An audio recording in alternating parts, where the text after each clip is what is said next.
संघर्ष ହେଉଛି ମନୁଷ୍ୟର ଜୀବନ। ସଂଘର୍ଷ ବିନା ଜୀବନ ଅଧୁରା। ବିନା ସଂଘର୍ଷରେ କୌଣସି କାର୍ଯ୍ୟ ସଫଳ ହୁଏ ନାହିଁ।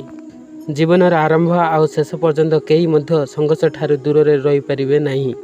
ଏକ ଛୋଟ ଶିଶୁ ଜନ୍ମ ହେବା ପୂର୍ବରୁ ଏବଂ ଜନ୍ମ ହେବା ପରେ ଚାଲି ଶିଖିବା ଆଉ କଥା କହିବା ପାଇଁ ଏବଂ ଜୀବନକୁ ସରସ ସୁନ୍ଦର କରିବା ପାଇଁ ସଂଘର୍ଷ କରିଥାଏ। ମଣିଷ ଜୀବନରେ ସମସ୍ତଙ୍କର ଜୀବନ ପ୍ରଥା ଅଲଗା ଅଲଗା ହୋଇପାରେ, କିନ୍ତୁ ସଂଘର୍ଷ ସମସ୍ତଙ୍କ ଜୀବନରେ ଆସିଥାଏ। ଆମ ଜୀବନରେ ସମସ୍ତଙ୍କର ଅଲଗା ଅଲଗା ଲକ୍ଷ୍ୟ ରହିଛି। କାହାର ଲକ୍ଷ୍ୟ IAS ହେବା ପାଇଁ ତ କାହାର IPS ହେବା ପାଇଁ, କିଏ କଲେଜରେ ଟପର ହେବା ପାଇଁ ତ ଆଉ କିଏ ଜବ୍ କରି ଖୁସିରେ ରହିବା ପାଇଁ।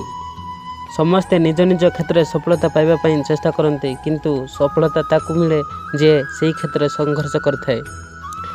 ଆପଣ ନିଜେ କେବେ ପ୍ରଶ୍ନ କରିଥିବେ ଯେ ସଂଘର୍ଷ କାହିଁକି ଆସିଥାଏ? ସଂଘର୍ଷ କ'ଣ? ଭଗବାନ ଆମମାନଙ୍କୁ ଜନ୍ମ ଦେଇ ସଂସାରକୁ ପଠାଇଛନ୍ତି, ପୁଣି ଏତେ ସଂଘର୍ଷମୟ ଜୀବନ କାହିଁକି ଦେଇଛନ୍ତି? ଭଗବାନ ସଂଘର୍ଷ ଆମ୍ଭମାନଙ୍କୁ ଏଥିପାଇଁ ଦେଇଛନ୍ତି ଯେ ନିଜେ ନିଜକୁ ଷ୍ଟ୍ରଙ୍ଗ କରିବା ପାଇଁ, ଇମୋସନାଲି, ଫିଜିକାଲି, ମେଣ୍ଟାଲି ଷ୍ଟ୍ରଙ୍ଗ ହେବା ପାଇଁ।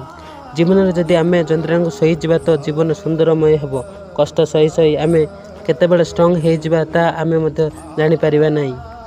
ତେଣୁ କୁହାଯାଏ, ଯେତିକି ସଂଘର୍ଷ ସେତିକି ସଫଳ ମିଳିଥାଏ।